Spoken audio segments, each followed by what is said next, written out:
আগামীকাল থেকে এমপিওভুক্ত সব প্রতিষ্ঠানে কর্মবিরতির ডাক দিয়েছেন শিক্ষক নেতারা। বিকালে কেন্দ্রীয় শহীদ মিনারে এই ঘোষণা দেন তারা। শিক্ষকরা জানান, এমপিওভুক্ত শিক্ষক কর্মচারীরা ১,০০০ টাকা বাড়ি ভাড়া, ৫০০ টাকা চিকিৎসা ভাতা ও ৫০% উৎসব ভাতা পান। একই কারিকুলামের অধীনে আর্থিক সুবিধার ক্ষেত্রে সরকারি ও বেসরকারিতে ব্যাপক বৈষম্য, যা দূর করতে পদক্ষেপ নেওয়া জরুরি। এদিকে শিক্ষকদের এই অবস্থান কর্মসূচিতে সংহতি জানান এনসিপি নেতা হাসনাত আব্দুল্লাহ। তিনি বলেন, শিক্ষকদের যেভাবে পেটানো হয়েছে, এটা কোনো সভ্য রাষ্ট্রের কাজ হতে পারে না।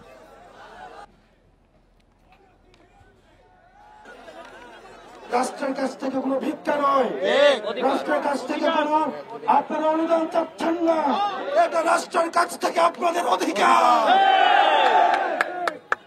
এই অধিকার আদায় না হওয়া পর্যন্ত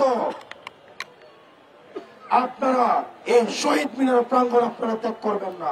আগামীকালকে থেকে সারা বাংলাদেশের ৩০,০০০ এমপিওভুক্ত স্কুল, কলেজ, মাদ্রাসা এবং কারিগরি সকল শিক্ষা প্রতিষ্ঠানে প্রজ্ঞাপন জারি না হওয়া পর্যন্ত লাগাতার কর্মবিরতি করবে। সেনা হেফাজতে থাকা ১৫ সেনা কর্মকর্তার বিচার আইন অনুযায়ী হবে বলে জানিয়েছেন স্বরাষ্ট্র উপদেষ্টা।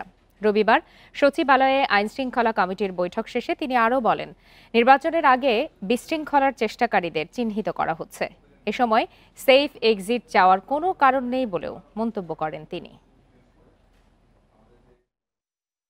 অন্তর্বর্তী সরকারের উপদেষ্টারা সেফ এক্সিট চাচ্ছেন। এনসিপি নেতাদের এমন অভিযোগ প্রত্যাখ্যান করে আসছে সরকার। রোববার সকালে স্বরাষ্ট্র মন্ত্রণালয়ের কোর কমিটির বৈঠক শেষে সেফ এক্সিট নিয়ে রসিকতা করেন স্বরাষ্ট্র উপদেষ্টা। আমার ছেলে মেয়ে সবই দেশে, আমি একা কি করব? সেনা হেফাজতে থাকা ১৫ সেনা কর্মকর্তার বিষয়ে তিনি বলেন, আইন অনুযায়ী তাদের বিচার হবে না। এটার ক্ষেত্রে আমরা আইনি যে প্রক্রিয়া ওইটা আমরা গ্রহণ করব। বৈঠকে নির্বাচনকালীন আইন শৃঙ্খলা নিয়ে বিশদ আলোচনা হয়। সম্ভাব্য বিশৃঙ্খলাকারী চিহ্নিত, প্রশাসনের নিরপেক্ষতা নিশ্চিত, বিগত ৩ নির্বাচনে দায়িত্ব পালনকারীদের বিরত রাখা সহ নানা সিদ্ধান্ত হয়। আসন্ন জাতীয় নির্বাচন সামনে রেখে দেশের শান্তি ও সুষ্ঠু ভোট প্রক্রিয়া নিশ্চিত করার জন্য যে কোনো বিশৃঙ্খলা সৃষ্টিকারী ব্যক্তি বা গ্রুপকে চিহ্নিত করে আইনের আওতায় এনে তাদের বিরুদ্ধে কঠোর ব্যবস্থা গ্রহণ করা। বিগত ৩ নির্বাচনে ডিসি ইউনিয়নদের ভূমিকার কারণে নির্বাচন আয়োজনে চ্যালেঞ্জের মুখে জনপ্রশাসন মন্ত্রণালয়। নতুন দায়িত্বপ্রাপ্ত সচিব নিজেকে নিরপেক্ষ দাবি করে বলেন, কোনো কর্মকর্তা পক্ষপাত দেখালে ব্যবস্থা নেওয়া হবে। এবং নির্বাচনকালীন সময় আমরা প্রধান নির্বাচন কমিশনের অধীনে চাকরি করব। আমাদের যারা মাঠ প্রশাসন আছে, আমার বিশ্বাস তারা অত্যন্ত নিরপেক্ষভাবে এই দায়িত্ব পালন করবে এবং সেটা নিশ্চিত করার দায়িত্ব আমার। এই দায়িত্ব আমি নিলাম। নির্বাচনের আগে আইন শৃঙ্খলা পরিস্থিতি নিয়ে কোনো শঙ্কাও দেখছেন না বলে জানান নবনিযুক্ত জনপ্রশাসন সচিব। Hasib Mahmud Shah, independent news, Dhaka. নির্বাচন নিয়ে এখনও ষড়যন্ত্র চলছে বলে মন্তব্য করেছেন বিএনপি মহাসচিব মির্জা ফখরুল। জনগণকে সব চক্রান্ত নস্যাৎ করার আহ্বান জানান তিনি। সকালে ডিআরইউতে এক আলোচনা সভায় ফখরুল আরও বলেন, ৭১কে ভুলিয়ে দেওয়ার চেষ্টা করছে একটি মহল। ডেমোক্রেটিক লীগ নেতা সাইফুদ্দিন আহমেদ মনির দ্বিতীয় মৃত্যুবার্ষিকীতে স্মরণ সভার আয়োজন করে জাতীয়তাবাদী জোট। যোগ দেন বিএনপি মহাসচিব মির্জা ফখরুল ইসলাম আলমগীর। তিনি মন্তব্য করেন, নির্বাচন বিলম্বিত করতে পিআর পদ্ধতির দাবিতে আন্দোলন করছে কয়েকটি দল। এর লক্ষ্য একটাই, জনগণের ক্ষমতা জনগণের হাতে ফিরিয়ে দেওয়ার যে প্রক্রিয়া, সেই প্রক্রিয়াকে বিলম্বিত করা। পিআর পদ্ধতি এই দেশের মানুষ গ্রহণ করবে না। তিনি আরো বলেন, ফেব্রুয়ারিতে নির্বাচন দেখতে চায় জনগণ। সব বাধা মোকাবিলায় প্রস্তুত থাকার আহ্বান জানান ফখরুল। শুধু একটা মাত্র লক্ষ্য, আমরা বাংলাদেশকে সত্যিকার অর্থেই একটি গণতান্ত্রিক সমৃদ্ধ একটা বাংলাদেশ হিসাবে গড়ে তুলতে চাই। সেই কথাটি মাথায় রেখে আমরা যেন সামনের দিকে এগিয়ে যাই। অনেক ষড়যন্ত্র আছে, চক্রান্ত আছে, সমস্ত ষড়যন্ত্র চক্রান্তকে পরাজিত করবার শক্তি বাংলাদেশের মানুষের আছে। কেউ কেউ ৭১কে ভুলিয়ে দেওয়ার চেষ্টা করছে বলেও অভিযোগ করেন বিএনপি মহাসচিব। কিছু সংখ্যক মানুষ চেষ্টা করে আমাদের ১৯৭১ সালের ইতিহাসকে ভুলে যেতে। মাহফুজার রহমান মিলন, ইন্ডিপেন্ডেন্ট নিউজ, ঢাকা। ইসির প্রতীকের তালিকায় শাপলা নেই, সে কারণে এনসিপিকে শাপলা দেয়া হয়নি। তালিকায় অন্তর্ভুক্ত করা হবে কিনা সে বিষয়ে সিদ্ধান্ত হয়নি বলে জানিয়েছেন প্রধান নির্বাচন কমিশনার এএমএম নাসির উদ্দিন। জাতীয় সংসদ নির্বাচনের প্রস্তুতি বিষয়ে দুপুরে চট্টগ্রামে সফরের দ্বিতীয় দিনে মাঠ প্রশাসন, আইনশৃঙ্খলা বাহিনী ও নির্বাচন সংশ্লিষ্ট কর্মকর্তাদের সঙ্গে বৈঠক শেষে কথা বলেন তিনি। সুষ্ঠু ও স্বচ্ছ নির্বাচন আয়োজনে নিরাপত্তা, অপতথ্য এবং এআই এর ব্যবহার রোধে কমিশন ব্যবস্থা নিচ্ছে বলেও উল্লেখ করেন সিইসি। জাতীয় নির্বাচন ঘিরে সবার কাছে ন্যাশনাল রেসপন্সিবিলিটি প্রত্যাশার কথা জানান প্রধান নির্বাচন কমিশনার। এনসিপির প্রতীকের কথা বলছেন, এনসিপি প্রতীকের কথা বলছেন, এটা যেহেতু আমাদের নির্ধারিত তালিকায় নাই, এই জন্য আমরা এটা দিতে পারিনি। এখন এই জন্য দিতে পারি যেহেতু আমাদের তালিকাভুক্ত নয়, এই জন্য আমরা দেই নাই। রাজশাহী বিশ্ববিদ্যালয়ে আলোচিত ছাত্রলীগ কর্মী ফারুক হত্যা মামলায় ১০৫ আসামির সবাইকে খালাস দেওয়া হয়েছে। দুপুরে রাজশাহী মহানগর অতিরিক্ত আদালত ১-এর বিচারক মোহাম্মদ জুলফিকার উল্লাহ এই রায় ঘোষণা করেন। রাষ্ট্রপক্ষের আইনজীবী জানান, এই মামলায় সাক্ষী বা প্রত্যক্ষদর্শীদের কেউ আদালতে কারো নাম নির্দিষ্ট করে বলতে পারেনি। ফলে মামলার সকল আসামিকে বেকসুর খালাস দেওয়া হয়েছে। ২০১০ সালের ৯ ফেব্রুয়ারি সকালে সৈয়দ আমির আলী হলের ম্যানহোলে ছাত্রলীগ কর্মী ফারুক হোসেনের মরদেহ পাওয়া যায়। এ ঘটনায় বিশ্ববিদ্যালয় শাখা ছাত্রলীগের তৎকালীন সাধারণ সম্পাদক মাজেদুল ইসলাম অপু বাদী হয়ে ৩৫ জামায়াত শিবির নেতাকর্মীর নাম উল্লেখ করে অজ্ঞাত আরও ২৫ জনকে আসামি করে মামলা করেন। ঘটনার ২.৫ বছর পর জামায়াত শিবিরের ১১০ নেতাকর্মীর নামে আদালতে অভিযোগপত্র দেন তদন্ত কর্মকর্তা জিল্লুর রহমান। গাড়ির ভেতর গ্যাস সিলিন্ডারের নিচে বিশেষ চেম্বার বসিয়ে বহন করা হচ্ছে মাদক, যা সহজে বোঝা বা খুঁজে বের করা অসম্ভব। পায়ের কাছে ব্রেকের পাশে লুকিয়ে রাখা সুইচের সাহায্যেই কেবল খুলবে অভিনব এই চেম্বার। ডগ স্কোয়াডের সহায়তায় অভিযানে বিপুল পরিমাণ ফেন্সিডিল সহ গাড়ি জব্দ করেছে র্যাব। ভারত থেকে এসব নেশাদ্রব্য কম দামে এনে সারা দেশে ছড়িয়ে দিচ্ছে চক্র। গোপন খবর পেয়ে রাজধানীর উত্তরায় অভিযানে গিয়ে এই গাড়িটি জব্দ করে র্যাব। তল্লাশিতে কোথাও মেলেনি মাদকের অস্তিত্ব। পরে খবর দেয়া হয় ডগ স্কোয়াডকে। আর তখনই গাড়িটির সিলিন্ডারের কাছে মাদক বহনের মেলে সূত্র। তবে শনাক্ত করা যাচ্ছিল না নির্দিষ্ট অবস্থান। অবশেষে ব্রেকের পাশে পাওয়া যায় একটি সুইচ, আর সেটি চাপতে যেন কেঁচো খুঁড়তে বেরিয়ে আসে সাপ। সিলিন্ডারের নিচে অভিনব কায়দায় বসানো চেম্বারের ভেতরে থরে থরে সাজানো ছিল ফেন্সিডিলের বোতল। দরজাগুলো যে হাইড্রোলিক সিস্টেমে খোলে, এটা এই ধরনের একটি কাঠ ছিল এবং দরজাগুলোতে হাইড্রোলিক সিস্টেম ছিল না। পরে আমরা যদি দেখলাম দরজারই একটা হাইড্রোলিক সিস্টেম ওরা ইউজ করেছে গোপনভাবে। মাদক কারবারে জড়িত হাবিবুর রহমান ও মোহাম্মদ পলাশকে আটকের পর র্যাব জানায়, ভারত থেকে দিনাজপুর ও কুমিল্লা সীমান্ত দিয়ে এসব ফেন্সিডিল আনা হয় ঢাকায়। ফেন্সিডিল এটা আসলে সীমান্ত হয়ে পাচার হয়ে বাংলাদেশে ঢুকে শহরতলি যেটাকে বলে সাবারবান এরিয়াগুলোতে এটা সবচেয়ে বড় বাজার, এবং ওরা ঢাকার ঢুকার আগ পর্যন্ত ওরা মোটামুটি কমফোর্টেবলি চলে আসে। ফেন্সিডিল পাচারকারী চক্রে জড়িত দেশি বিদেশি সদস্যরা, তাদের গ্রেপ্তারে অভিযান অব্যাহত থাকবে বলছে RAB. Khaled Raihan, independent news, Dhaka. Cyber সুরক্ষা আইনে কোনো নিপীড়নমূলক ধারা রাখা হয়নি বলে জানিয়েছেন প্রধান উপদেষ্টার বিশেষ সহকারী ফয়েজ আহমেদ তৈয়ব। বলেন, আইন প্রয়োগে জবাবদিহি নিশ্চিতে কোয়াসি জুডিশিয়াল কাউন্সিল গঠন করা হয়েছে। রবিবার রাজধানীতে এক অনুষ্ঠানে এসব কথা জানান তিনি। উপদেষ্টা পরিষদের বৈঠকে সম্প্রতি অনুমোদন হয় ব্যক্তিগত উপাত্ত সুরক্ষা অধ্যাদেশ ২০২৫, জাতীয় উপাত্ত ব্যবস্থাপনা অধ্যাদেশ ২০২৫ ও সাইবার সুরক্ষা সংশোধন অধ্যাদেশ ২০২৫।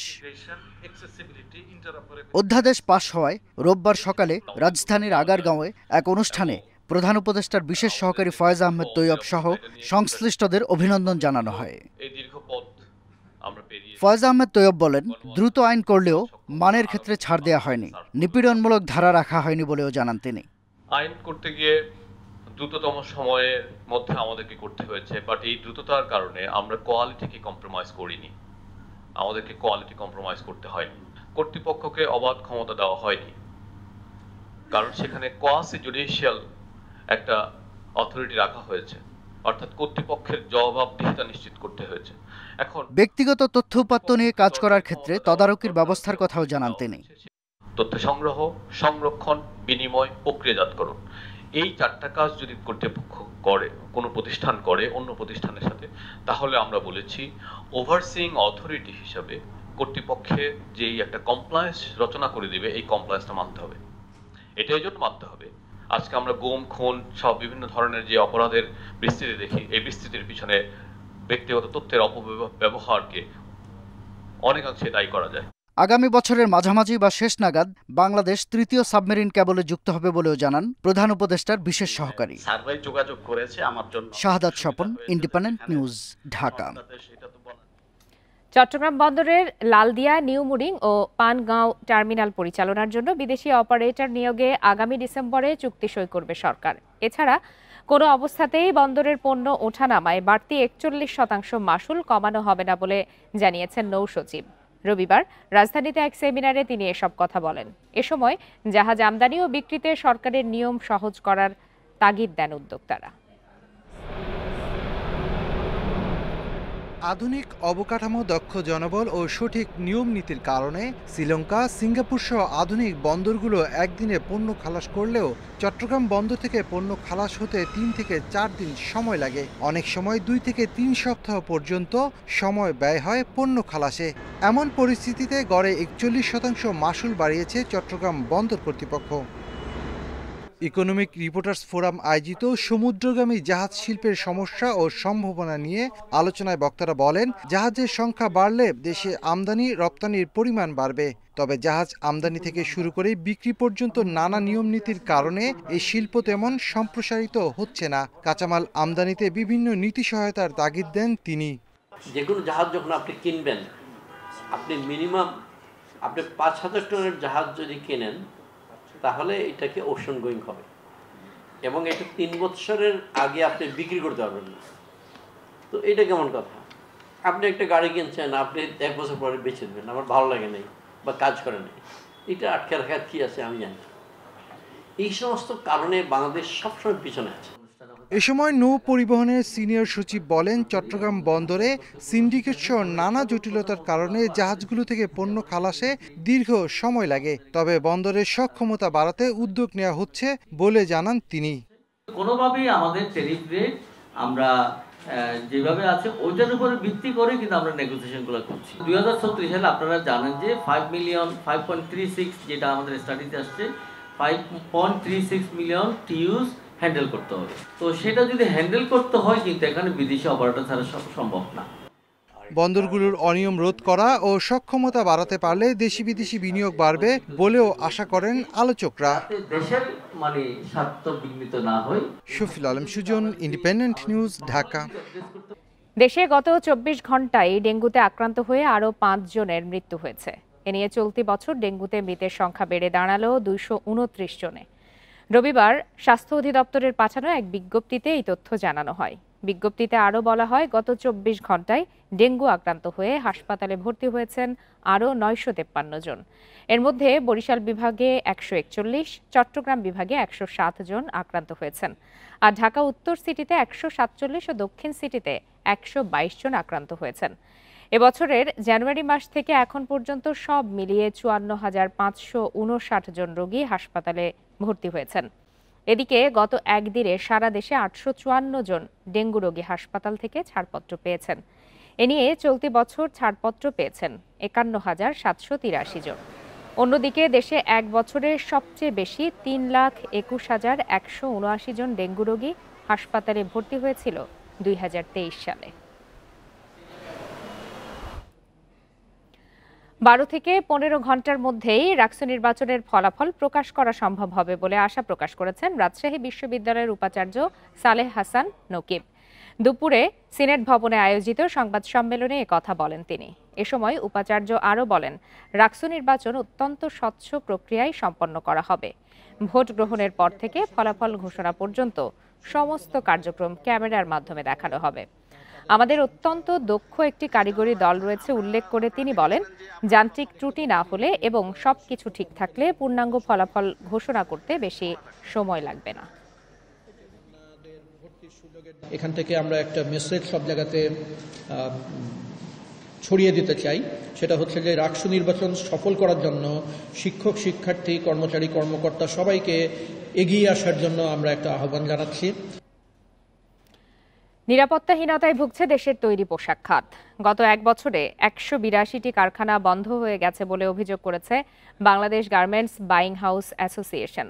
রবিবার রাজধানীতে নিজস্ব কার্যালয়ে সংবাদ সম্মেলনে এসব কথা বলেন সংগঠনের নেতারা। সংকট সমাধান করতে পারলে এই খাত থেকে 2027 সালের মধ্যে $50 বিলিয়ন রপ্তানি করা সম্ভব বলেও জানান তারা। দেশের রপ্তানি আয়ের সিংহভাগ আসে তৈরি পোশাক শিল্প থেকে, কিন্তু এ খাতে সংকট যেন কাটছেই না। খাতের বর্তমান অবস্থা ও করণীয় নিয়ে সংবাদ সম্মেলনের আয়োজন করে Bangladesh garments buying house association BGBA। এ সময় ব্যবসায়ীরা বলেন, জ্বালানি সংকট, রাজস্ব খাতে আমলাতান্ত্রিক জটিলতা এ খাতে এখনও বড় বাধা। সংকটের কারণে গত এক বছরে 182টি কারখানা বন্ধ হয়ে গেছে।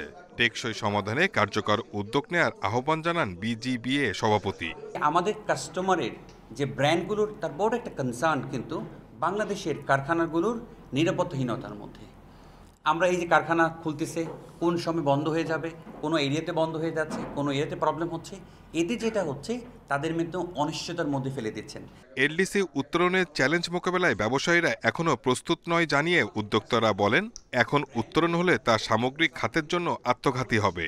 2030 সাল পর্যন্ত এ প্রক্রিয়া স্থগিত করার দাবি তাদের। আমরা একসাথে বসি, সবাই ইউনাইটেড হই। আমরা যদি ইউনাইটেড হই, সবাই একসাথে বসি, তাহলে আমাদের যে জোরালো দাবি যে আমাদের ফেয়ার প্রাইস, সেটা নিয়ে আমরা কাজ করব। আর তখনই সম্ভব হবে যে আমাদের সাস্টেনেবল বিজনেস গ্রোথ নিয়ে কাজ করতে পারবো।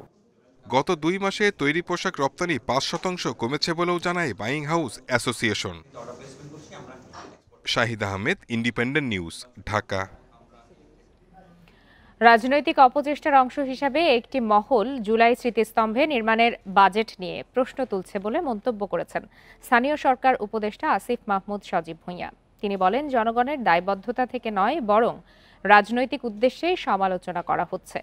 বিকালে রাজধানীর ওসমানী উদ্যানে জুলাই গণঅভ্যুত্থানের শহীদদের স্মরণে নির্মিতব্য জুলাই স্মৃতিস্তম্ভের ভিত্তি স্থাপন শেষে একথা বলেন আসিফ মাহমুদ।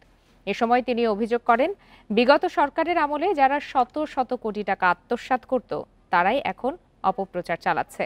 তিনি আরও বলেন, প্রজন্ম থেকে প্রজন্ম জুলাইয়ের স্মৃতি ধরে রাখতে কাজ করা হবে, কেউ তা দমিয়ে রাখতে পারবে না। আগামী ডিসেম্বরে জুলাই স্মৃতিস্তম্ভ নির্মাণ শেষ হবে বলেও জানান উপদেষ্টা।